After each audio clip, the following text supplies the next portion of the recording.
This is not a how to do it. It's not a procedure.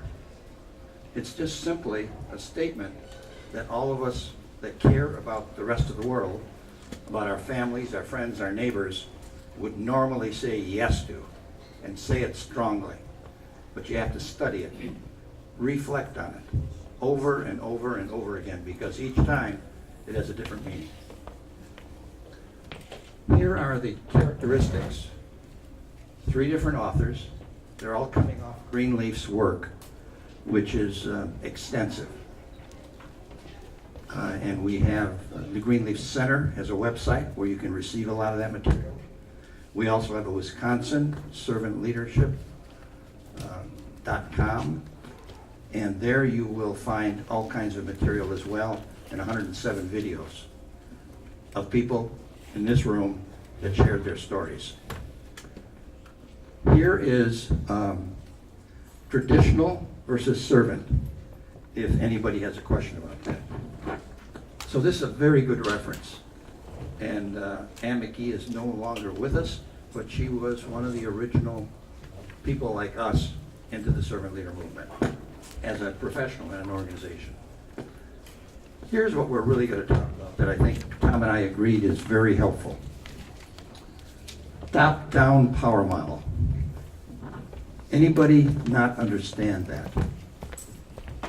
Fundamentally, everybody that understands the power model, would you raise your hand? Okay, not everybody does. Well, we'll talk about it a little bit then.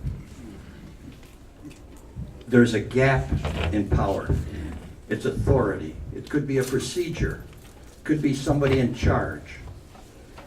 And it can be in bullying. The bully has more authority than the bullied because one is weaker than the other. They both have a problem. It can be bullying in your own family, husband and wife, because you're stronger, apparently, or more powerful. And it's not a good thing. Now, there are people in power that are sometimes referred to as benevolent dictators that are good folks. But if you get one that isn't a benevolent dictator, you may have a problem. Then there's the servant leadership, which sometimes is misconstrued, and it represents that statement we just read through, lifting up the capacity of other people. What better kind of person would you want to be working with, for, next to, than someone who has a heart about helping you become a more capable person? And in that process, lifting up others in society. That's the ultimate test. Then there's lead by serving, which is the servant leadership. You'll see later how many hits you have if you Google it in 0.4 seconds. And each one of these, we have the 3 different categories. And lead by serving is, in my view, very similar or the same.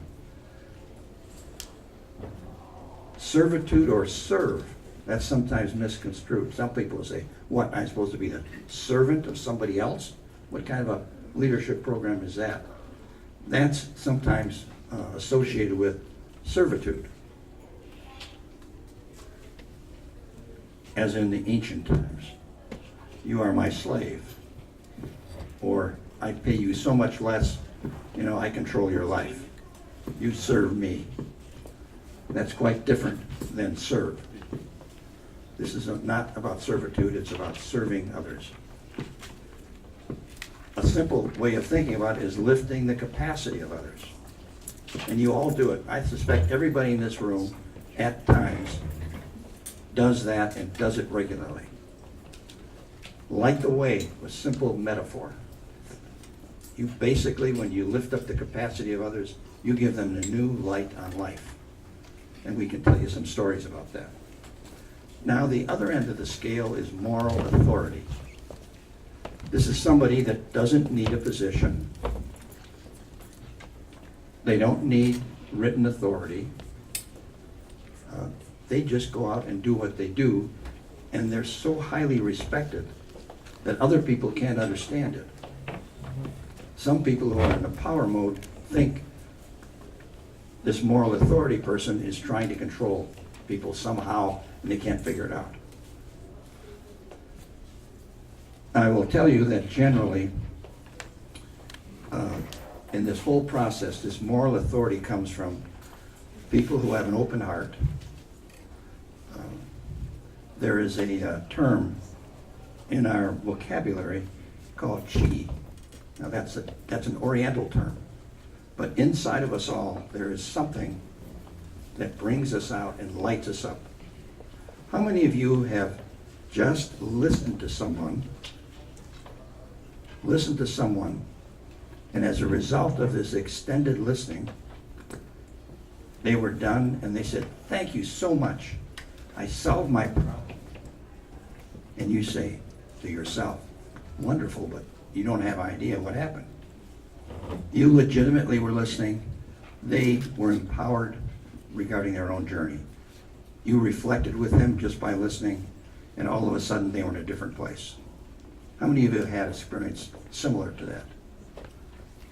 Okay. 20% of the room, 25% of the room. And I think if you all thought hard, you'd probably come up with something. That's the beginning of realizing a very rich journey when that happens.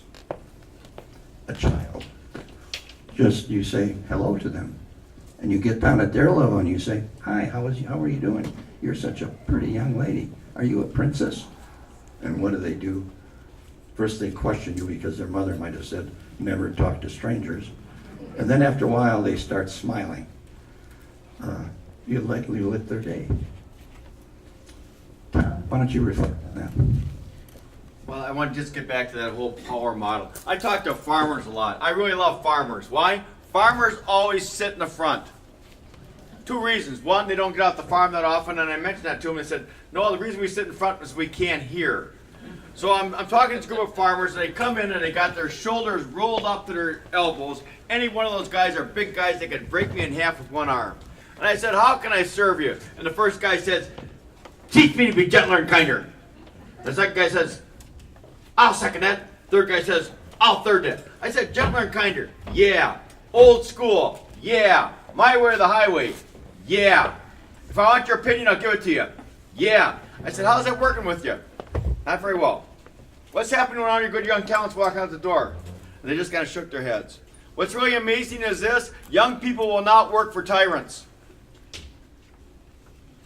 Young people will not work with tyrants. Command and control, it's done. You're not going to motivate people by fear. People are going to respond to goodness. What are we finding in all of our businesses right now? What's the challenge in the next 5 years? Where are you going to find your people? I don't care if you're in manufacturing, agriculture, government, healthcare, education. Where's that next generation going to come from? And they all have choices. And who are young people going to choose to work for? People who are people of integrity and who have a level of compassion and want to serve others. The world has changed. And yet for many of us, this is what we grew up with. I had a guy come up to me and said, "You know, Tom, we're about the same age." He said, "When you were growing up, what did you want to do?" "Become the boss." He said, "So I become the boss and I tell people, I'm here to serve you." And he said, No, don't serve me, you're the boss. Tell me what you want me to do."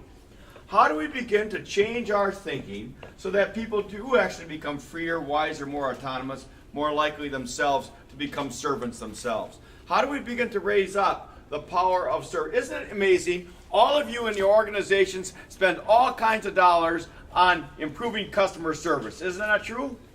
Everyone wants good customer service. Who wants to be the servant? Now, last year I was speaking at the National Auto Haulers Association in Austin, Texas. National Auto, you say, "Well, what's that organization?" Well, how did your vehicle get here?